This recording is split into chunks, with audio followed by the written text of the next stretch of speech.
اعوذ باللہ من الشیطان الرجیم بسم اللہ الرحمن الرحیم والذین یؤمنون بما انزل الیک وما انزل من قبلک وبالآخرۃ هم یوقنون صدق اللہ العظیم۔ پچھلی اس میں ویڈیو میں نے یہ عرض کیا تھا کہ اللہ رب العالمین نے جن متقین کی تعریف فرمائی تھی، جن متقین کی خصوصیات بیان فرمائی تھی کہ متقین کون لوگ ہیں، مومنین کون ہیں، اور میرے ہدایت یافتہ لوگ کون ہیں، ان کے بارے میں فرمایا۔ تین کا ذکر تو ہو گیا کہ جو غیب پر ایمان لاتے ہیں، جو جسمانی عبادات بجا لاتے ہیں، نماز وغیرہ پڑھتے ہیں، اور جو مالی عبادات بھی پورے کرتے ہیں، زکوٰۃ وغیرہ۔ تو اس کے بعد اب اگلی تین کا ذکر ہے۔ فرمایا والذین یؤمنون بالغیب والذین یؤمنون بما انزل الیک، یہ وہ لوگ ہیں، متقین وہ لوگ ہیں جن کی چوتھی صفت کا بیان یہ ہے کہ یؤمنون بما انزل الیک، میرے پیغمبر آپ پر جو کچھ نازل ہوا ان پر ایمان رکھتے ہیں، ان پر ایمان لاتے ہیں۔ یؤمنون یقین سے ہے نا، یقین رکھتے ہیں کہ جو کچھ اللہ کے رسول پر، اللہ کے احکامات، منہیات اور عقائدات وغیرہ، عبادت، جو کچھ نازل ہوا ہے قرآن کی صورت میں، قرآن میں بھی وحی ہے، اور وحی کی پھر دو قسمیں علماء نے بتائی ہیں، وحی مطلوع جو قرآن کریم ہے، اور وحی غیر مطلوع جو فرشتہ تو آیا، وحی تو نازل ہو گئی لیکن وہ قرآن میں نہیں ہے، وہ وحی غیر مطلوع ہے۔ احادیث ساری غیر مطلوع، ٹھیک ہے، جتنی احادیث مبارکہ ہیں وہ وحی غیر مطلوع ہیں، جن کی تلاوت نہیں ہوتی، اور جتنی جو آیتیں جن کی تلاوت ہوتی ہے وہ وحی مطلوع ہیں، وہ قرآن کریم ہے۔ تو وحی مطلوع ہو، وحی غیر مطلوع ہو، جو کچھ اللہ پاک نے احکامات نازل فرمائے محمد صلی اللہ علیہ وسلم پر، ان سب پر ایمان لانا، یہ چوتھی علامت ہے متقین کی۔ آگے پانچویں کے بارے میں فرمایا وما انزل من قبلک، میرے پیغمبر جو کچھ آپ سے پہلے نازل ہوا ان پر بھی ایمان لاتے ہیں۔ یعنی یہ مومنین کی خوبی ہے، یہ ان کی صفت ہے، صفت خاصہ ہے کہ صرف قرآن پر نہیں، قرآن سے قبل، قرآن سے پہلے جتنی کتابیں آسمانی نازل ہوئی ہیں، بڑی بڑی تو چار ہیں، ویسے چھوٹی تو بہت ساری ہیں۔ یہ جو مشہور ہے چار آسمانی کتابیں، چار آسمانی، بھئی چار آسمانی بڑی کتابیں ہیں، چھوٹی صورتیں، چھوٹی چھوٹی چھوٹے چھوٹے صحیفے تو بہت سارے نازل ہوئے ہیں۔ ابراہیم علیہ السلام پہ تو صحیفے نازل ہوئے، کوئی قرآن، کوئی آسمانی بڑی کتاب نازل نہیں ہوئی، صحیفے نازل ہوتے تھے، باقی انبیاء پر صحیفے نازل آتے تھے۔ تو جن کا علم ہمیں ہے ان پر بھی ایمان ہے، جن کا علم ہمیں نہیں ہے ان پر بھی ایمان ہے۔ جتنی کتابیں اللہ رب العالمین نے صحیفے کی صورت میں، چاہے زخیم کتاب کی صورت میں، چاہے تورات کی صورت میں، چاہے زبور، چاہے انجیل کی صورت میں، چاہے صحیفوں کی صورت میں اللہ پاک نے نازل فرما دیے ہیں، ان سب پر ایمان لانا لازمی ہے۔ یہ مومنوں کی پانچویں صفت خوبی ہے۔ اگر تم ہدایت یافتہ ہو، ہدایت کا ذکر ہوا تھا نا پہلے، تو یہی ہدایت ہے نا، ہدایت یافتہ لوگ یہی تو ہیں۔ جو کچھ نبی پاک صلی اللہ علیہ وسلم پہ نازل ہوا ان پر بھی ایمان ہے، جو نبی کریم صلی اللہ علیہ وسلم سے پہلے جو کچھ نازل ہوا ان پر بھی ایمان ہے۔ اب یہاں ایک سوال ہوتا ہے، اچھا تو پچھلی کتابوں پر بھی ایمان لانا لازمی ہے، تو ان کے احکامات پہ کیوں نہیں چلتے ہو؟ ہاں یہ ضرور یہ سوال بنتا ہے۔ اس سوال کا جواب یہ ہے کہ دیکھیں، ایمان لانا اور ہے، ان پر چلنا اور ہے۔ یہ میرا عقیدہ ہے، آپ کا عقیدہ ہے، تمام مومنین و متقین اور مسلمانوں کا عقیدہ ہے کہ تورات اللہ کی کتاب تھی، تورات اللہ پاک نے موسیٰ علیہ السلام پہ نازل فرمائی، انجیل عیسیٰ علیہ السلام پہ نازل ہوئی، اللہ کی کتاب تھی، زبور سیدنا داؤد علیہ السلام پہ نازل ہوئی، اللہ کی کتاب تھی۔ زبور کا تو اس وقت وجود ہی نہیں دنیا میں، بالکل ہے ہی نہیں وجود، نہ ان کے ماننے والے ہیں دنیا میں۔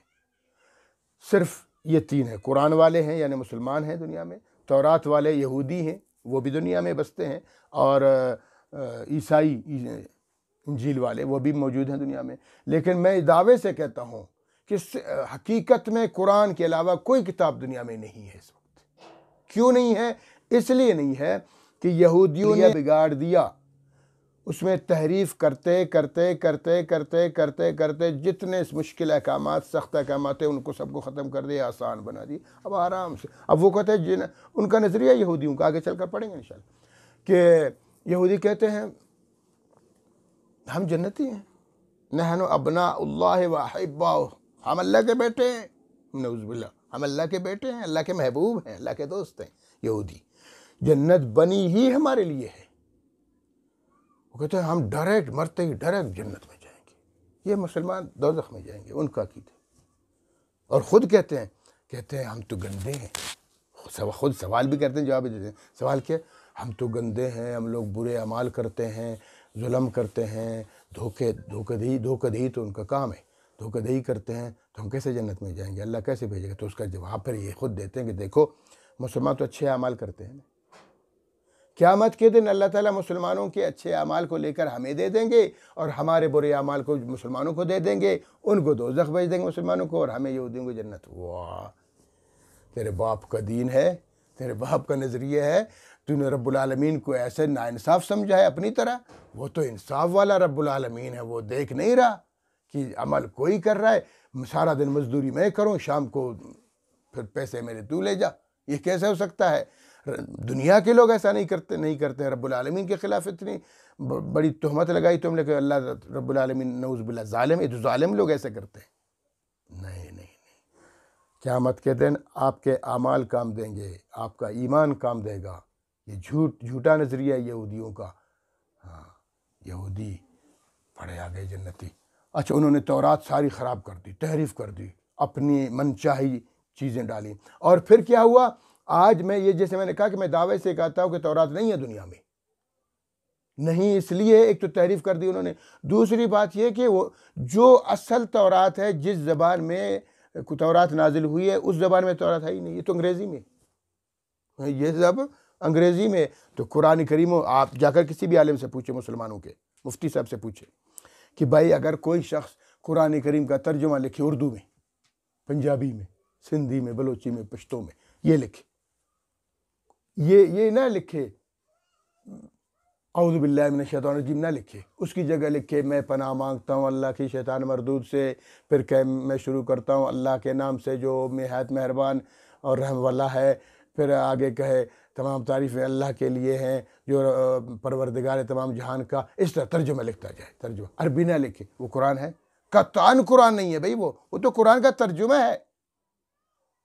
اس لیے علماء کہتے ہیں صرف ترجمہ لکھنا حرام ہے، قرآن کریم کا صرف ترجمہ لکھنا حرام ہے، اس کے ساتھ اس کی آیتیں لکھو، نیچے ترجمہ کرتے جاؤ۔ کیوں بھائی؟ آج میں ترجمہ کرتا ہوں، میرا ترجمہ کچھ اور ہے، میرے بعد میرا بیٹا آئے گا، وہ ترجمہ کچھ اور لکھے گا، پھر تیسرا بندہ کوئی اور ترجمہ اپنے ذہن سے بنائے، تو اسی طرح ترجمے کرتے کرتے کرتے جو حقیقت ہے، جو اللہ نے نازل کیا، وہ تو بدل جائے گی، حقیقت بدل جائے گی، کچھ اور ہم کرتے جائیں گے، تو وہ تورات اور انجیل کی طرح ہم بھی اپنے قرآن کا حلیہ بگاڑ دیں گے۔ اس لیے علماء نے سختی سے منع کیا ہے، مفتیان کرام نے، کہ قرآن کریم کا صرف ترجمہ لکھنا حرام ہے۔ متن لکھو، متن کے نیچے ترجمہ کرو۔ ہاں، یہ ان کے پاس ترجمہ ہے بھائی، تورات کا ترجمہ ہے آج دنیا میں، تورات نہیں ہے۔ انجیل کا ترجمہ ہے دنیا میں، انجیل نہیں ہے۔ تو حقیقی آسمانی کتاب صرف قرآن کریم ہے، اور وہی دنیا میں ہے، باقی کوئی نہیں ہے۔ تو میرا ایمان ہے تورات پر، انجیل پر، زبور پر، تمام صحیفوں پر، لیکن ہے ہی نہیں، تو میں کیا کروں؟ نہیں ہے بھائی، وہ نہیں ہے، انہوں نے خود بگاڑ دیے، انہوں نے، ان کی امتوں نے، یہودیوں نے، عیسائیوں نے ختم کر دی۔ تو قرآن کریم چونکہ اللہ نے فرمایا اِنَّا نَحْنُ نَزَّلْنَا الذِّکْرَ وَإِنَّا لَهُ لَحَافِظُونَ، قرآن کا نازل کرنے والا بھی میں ہوں، اس کی حفاظت کا ذمہ دار بھی میں ہوں۔ اس کی حفاظت کا ذمہ اللہ نے خود لیا ہوا ہے، میری اور آپ کی وجہ سے نہیں۔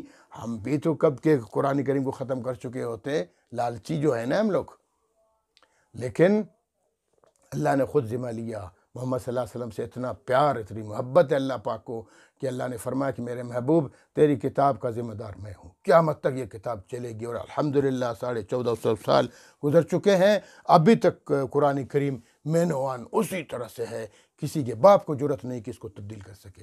بالکل نہیں کر سکتا چل رہا ہے. کسی کو جرت نہیں کہ اس کے اعراب میں کوئی غلطی کرے, کچھ کرے. جو کرے گا وہ ایک دفعہ تاج کمپنی, ہمارے ایک کمپنی ہے نا مسلمانوں کی, غلطی ہو جاتی ہے. وہ کہتا ہے کہ پورے قرآن میں کہیں اس نے ایک واو اضافہ کر دیا, ایک واو اضافی ڈال دی. تو جناب یہ جب قرآن کریم پھیل گیا مدارس میں, علماء میں, حفاظ نے دیکھا بھئی یہ تو واو تو ہے ہی نہیں اس میں, یہ واو کہاں سے آ گیا. او جناب درد سر بن گیا کمپنی والوں کے لیے. انہوں نے کہا بھئی جتنے قرآن ہے واپس لے آؤ, میں دوبارہ تمہیں دے دوں گا. تو دیکھیں یہ حفاظت کرنے والا کون ہے؟ اللہ ہے. اللہ حفاظت کر رہا ہے نا اس کی. ایک واو کی وجہ سے پورے قرآن کریم کے نسخے واپس ہو گئے. آج بھی یہ قادیانی لوگ, یہ انگریز لوگ, یہ عیسائی اور یہودی لوگ قرآن کریم کو ختم کرنے کے لیے, مٹانے کے لیے کچھ سر دھڑ کی کوشش لگا رہے ہیں, ایڑی چوٹی کا زور لگاتے ہیں, لیکن اس کا محافظ اللہ ہے. اس کو کوئی ختم نہیں کر سکتا, کسی کا باپ ختم نہیں کر سکتا اس کو. یہ اللہ کا کلام ہے.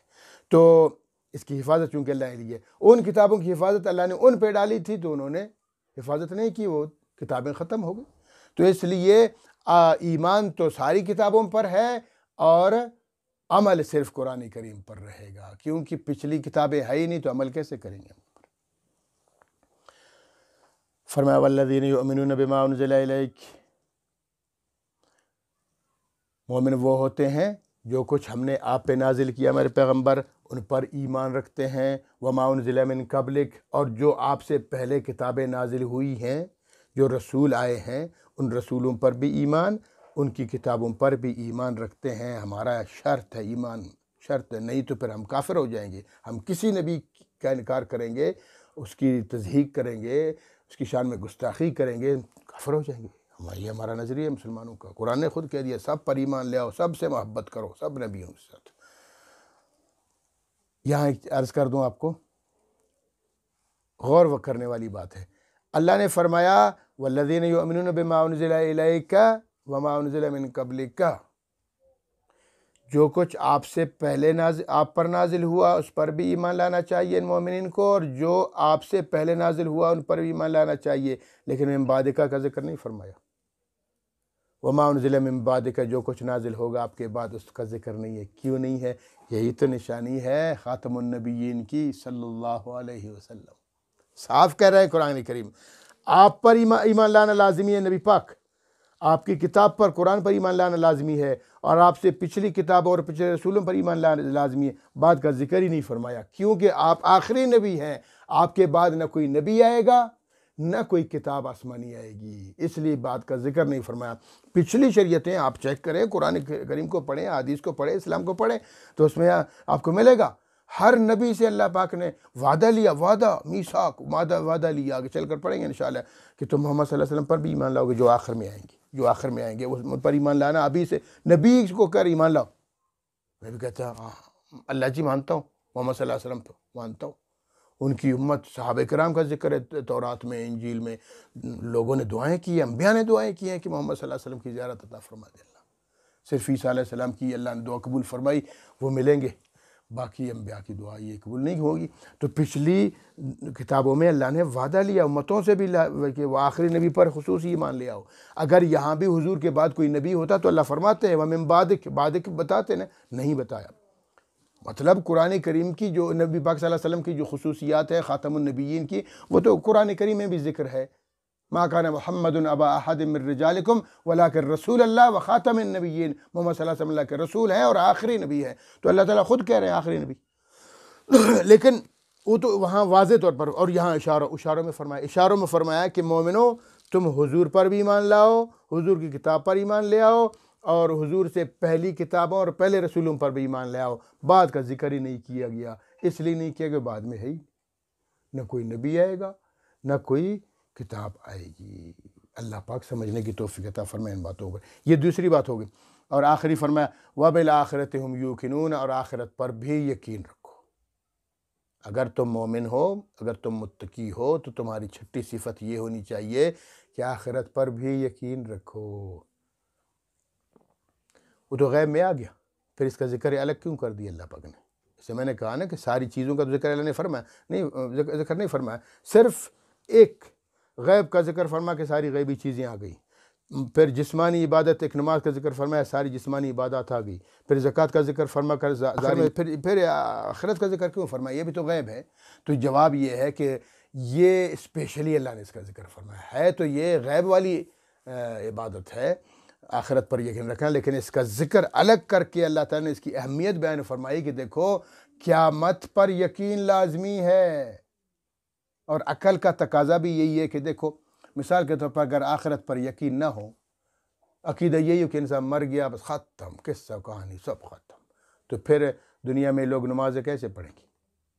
اور بھائی جب آخرت ہے ہی نہیں تو نماز کا کیا فائدہ ہو گیا؟ روزے کا کیا فائدہ ہے؟ ساری عبادات کا، سارے نظریات کا کیا فائدہ ہے؟ بس لوٹ مار شروع کرو، مار دھاڑ شروع کرو، جو کیا کمائی کرنی ہے، کیا کمپنیاں چلانی ہے، کیا دکانداری کرنی ہے، بس وہ راستے میں کھڑے ہو جاؤ، لوگ آئیں گے لوٹ لو ان کو، مرنے کے بعد ویسے ہی کچھ نہیں ہے.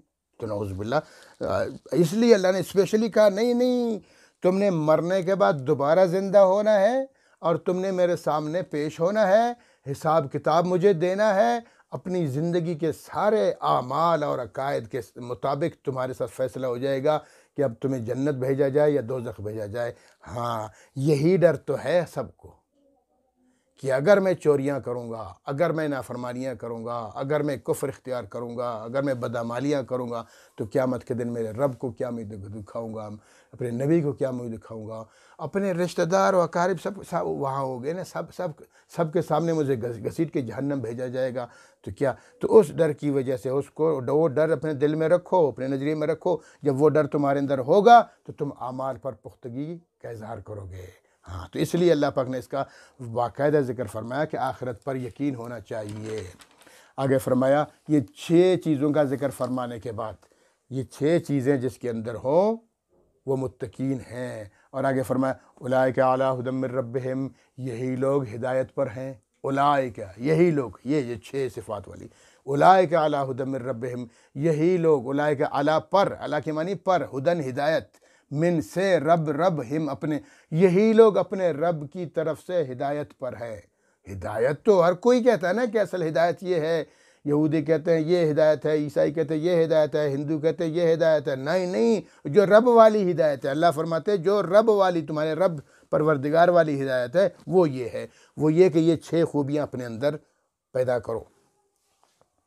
اولئک علی ھدی من ربہم، یہی 6 صفات والے لوگ، 6 خوبیوں والے لوگ رب کی طرف سے جو ہدایت دی گئی اس ہدایت پر ہے. وَأُولَئِكَ هُمُ الْمُفْلِحُونَ، اور یہی لوگ کامیاب ہیں. کامیابی بھی انہی کو ملے گی، قیامت کے دن کامیاب ہوں گے. نبی کے سامنے بھی سرخرو، رب العالمین کے سامنے بھی سرخرو، پھر اللہ خود اعلان کر دیں گے ہاں بھائی آؤ، نمازی آؤ، روزے دارو آؤ، حج کرنے والے آؤ، زکوٰۃ دینے والے آؤ، اپنے والدین کی اطاعت کرنے والے آؤ، اپنے پڑوسیوں کا خیال رکھنے والے، غریبوں اور مسکینوں کی محتاجوں کی مدد کرنے والے آ جاؤ. تو سارے اچھے اعمال کرنے والوں کو اللہ بلاتے رہیں گے، اپنے عرش کے سائے میں بلائیں گے، پھر ان کے ساتھ فیصلہ ہو جائے گا، پھر ان کو جنت کے اعلیٰ مقامات دیے جائیں گے اور فرشتے بھی ان کا استقبال کریں گے. اللہ رب العالمین ہمیں بھی انہی طبقے میں شامل فرمائے، ہمارے اندر بھی ایسی خوبیاں ہوں کہ اللہ تعالیٰ قیامت کے دن ہم سے راضی ہو جائے. تو اس لیے فرمایا وَأُولَئِكَ هُمُ الْمُفْلِحُونَ، کامیاب پھر یہی لوگ ہیں. اچھا اس کے بعد اگلی 2 آیتوں میں مختصر میں بیان کرتا ہوں. کافروں کا تذکرہ ہے. اللہ تعالیٰ فرماتے ہیں ان الذین کفروا، پہلے مومنوں کا ذکر فرمایا، متقین کا ذکر فرمایا، اب یہاں ذکر ہے کفار کا. ان بے شک الذین، وہ لوگ، کفروا جو انکار کرتے ہیں، نبی کا انکار، اسلام کا انکار، قرآن کا انکار، آخرت کا انکار، اعمال کا انکار، سب کا انکار.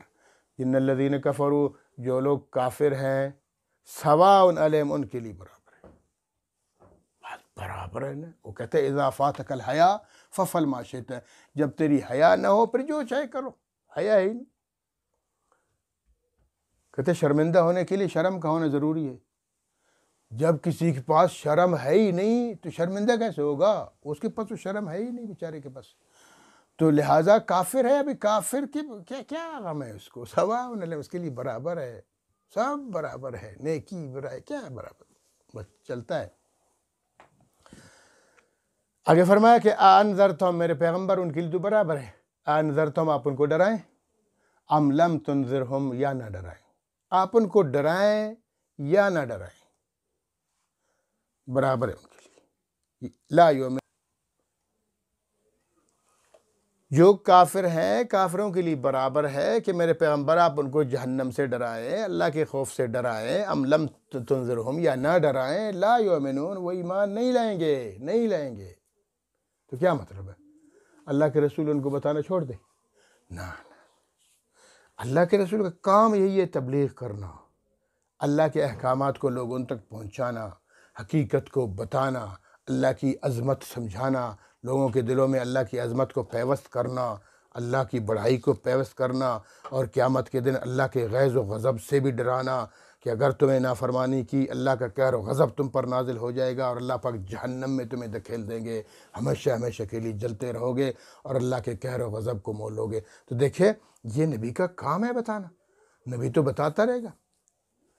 تو نوح علیہ السلام کو دیکھیں 950 سال تک لوگ نہیں مانتے تھے، پھر بھی کہتے تھے عبد اللہ عبد اللہ عبد اللہ عبد اللہ. او بھائی یہ کیا کر رہے ہو؟ یہ کس کی عبادت کر رہے ہو؟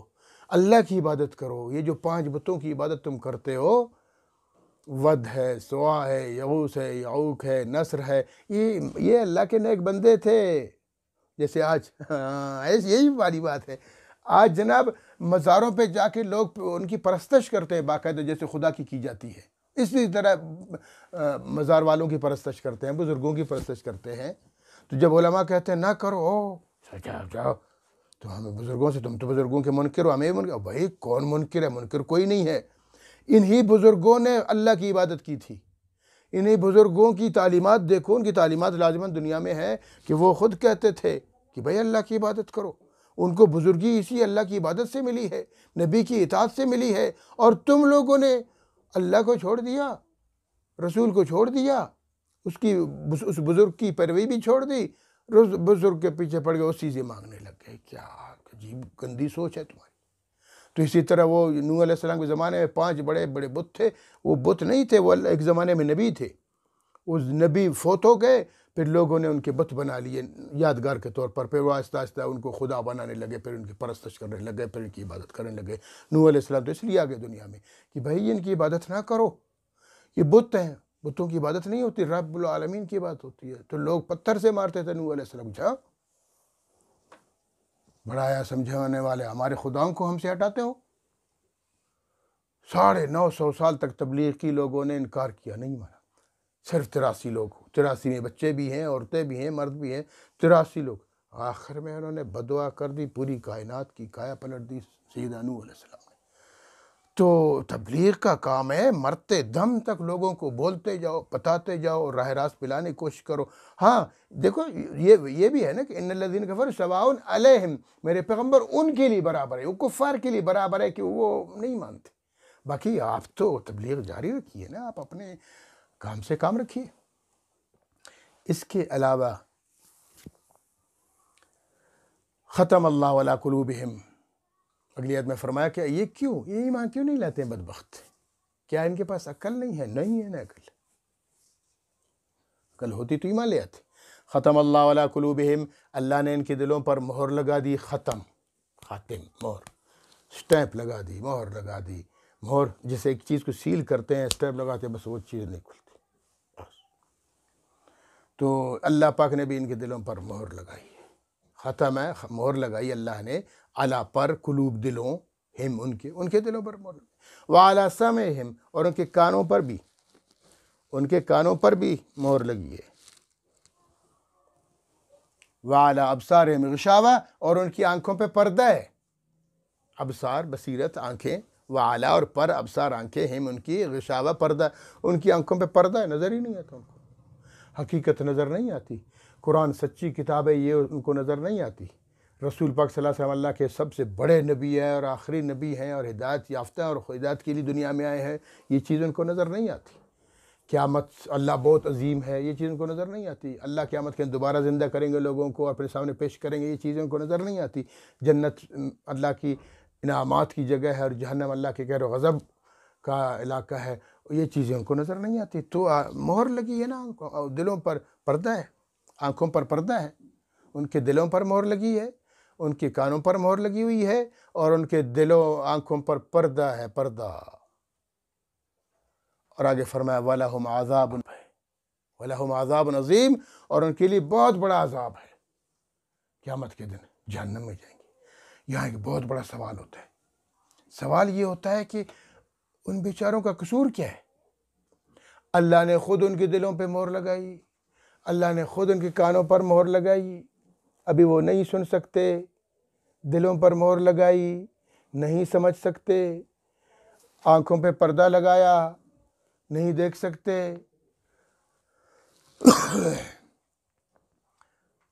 اور پھر فرمایا وَلَهُمْ عَذَابٌ عَظِيمٌ، بڑا عذاب ہے، خود ہی مہر لگائی بیچاروں کو اور پھر عذاب بھی دے رہے ہیں اللہ تعالیٰ۔ یہ سوال ہوتا ہے نا، تو جواب یہ ہے کہ نہیں ایسی بات نہیں ہے، ان کے کرتوتوں کی وجہ سے ہے بھائی۔ دوسری جگہ ہے نا قرآن کریم میں، سورہ مطففین میں ہے کلا بل ران علی قلوبہم ما کانوا یکسبون۔ نہیں ایسی بات نہیں ہے، کلا ایسی بات نہیں ہے، اللہ ظالم تو نہیں ہے کہ اللہ بس جس کو چاہے مہر لگا دے جہنم بھیجتا، ایسا نہیں ایسی بات نہیں ہے، بلکہ فرمایا کہ نبی ان کو بتاتے گئے، آج تبلیغ کی ان کو، کل پرسوں سال کئی سال گزر گئے، بتاتے وہ ڈٹے رہے، حقیقت کو جاننے کے باوجود بھی ڈٹے رہے، نہیں مانتے۔ ابو جہل غزوہ بدر میں ادھر سے ابو جہل اپنی صفیں بنا رہے لوگوں کی، اپنے جوانوں کی، اور ادھر سے نبی پاک صلی اللہ علیہ وسلم پھر مجاہدین کی صفیں بنا رہے صلی اللہ علیہ وسلم۔ اس صحابی کا نام میں بھول گیا کہ کون تھے، بعد میں مسلمان ہوئے تھے۔ اس نے ابو جہل سے کہا ابو جہل ایک بات بتاؤ، تمہیں لات اور عزیٰ کی قسم دے کے کہتا ہوں، وہ لات اور عزیٰ کی قسم کھاتے تھے بڑے بت، قسم دے کے کہتا ہوں تم سچ بتاؤ، وہ جو سامنے چہرہ نظر آ رہا ہے نا صلی اللہ علیہ وسلم، کیا عظیم انسان تھے، وہ تمہیں چہرہ جو نظر آ رہا ہے خوبصورت چہرہ، کیا یہ جھوٹا چہرہ ہے؟ میں تجھے قسم دے کے ابو جہل، تجھے قسم لات کی قسم ہے، تجھے عزیٰ کی قسم ہے، تجھے حبل کی قسم ہے، تم سچ بتاؤ کیا یہ چہرہ جھوٹا ہو سکتا ہے؟ تو اس نے کہا تم قسم کی بات کرتے ہو تو سچ بتاتا ہوں، نہیں یہ جھوٹا چہرہ نہیں۔ کہا بدبخت، پھر کھلڑتے کیوں اس سے؟ پھر کیوں نہیں مانتے ہو اس کو؟ مانو نا، تسلیم کرو۔ کہا جب میں اس کو مانوں گا پھر میری سرداری جائے گی، بس یہی تو لالچ ہے نا۔ بدبخت انسان، سیدنا ابو بکر صدیق نے مان لیا تو پوری انسانیت کے سردار بن گئے، صحابہ کے سردار بن گئے، سیدنا عمر فاروق سردار بن گئے، عثمان غنی بن گئے، علی المرتضیٰ بن گئے۔ بدبخت تو ہی مان لاتا تو بھی بنتا، جاہل ہے، بیوقوف ہے۔ کہتا میں اس کو مانوں گا پھر میری سرداری ختم ہو جائے گی، مجھے پھر کون مانے گا؟ وہی غرور، وہی خواہش نفسانی۔ تو دیکھو جاننے کے باوجود بھی نہیں مانتے ہیں، تو اس لیے نبی تبلیغ کرتے ہیں، احکامات بتاتے جاتے ہیں، وہ نہیں مانتے ہیں۔ تو اللہ فرماتے ہیں کل ایسی باتیں بل ران علی قلوبہم، ران کے معنی زنگ لگنا، ان کے دلوں پہ زنگ لگ جاتا ہے۔ چل ایک اور حدیث میں ہے نا کہ ایک شخص جب ایمان لاتا ہے تو اس کے دل میں ایک سفید نقطہ لگ جاتا ہے، پھر ایک عمل کرتا ہے، وہ عمل کیا ہے؟ وہ سفید نشان بڑھ جاتا ہے، دوسرا عمل کرتا ہے، وہ سفید نشان اور بڑھتا ہے، بڑھتے پورا دل روشن ہو جاتا ہے۔ جو پورا دل روشن ہوتا ہے، کوئی گناہ نہیں ہے اس میں، کوئی غلاظت نہیں ہے اس میں، اب اس دل میں سب کچھ۔ یہ جو اولیاء کرام ہیں، وہ جو کشف و کرامات والے، اپنے کشف اور کرامت کی وجہ سے بہت کچھ بتاتے ہیں، وہ اسی وجہ سے کہ ان کا مکمل دل روشن ہو چکا ہے، اب ان کو آسمانوں کے اوپر کی چیزیں بھی نظر آتی ہیں، سب کچھ نظر آتا ہے، اللہ کی رحمتیں نظر آتی ہیں، اللہ کا عذاب بھی نظر آتا ہے۔ اور دوسری بار فرمایا کہ جو شخص برائی کرتا ہے تو اس کے دل میں ایک کالا داغ لگ جاتا ہے، پھر دوسری برائی کرتا ہے، وہ کالا داغ بڑھ جاتا ہے، پھر تیسری برائی کرتا ہے، پھر چوتھی برائی کرتا ہے، وہ داغ بڑھتے پورا دل کالا ہو جاتا ہے۔ جب پورا دل کالا ہو جاتا ہے تو اب اس دل میں کوئی گنجائش ہی نہیں ہے، کیا کرے اس دل کا؟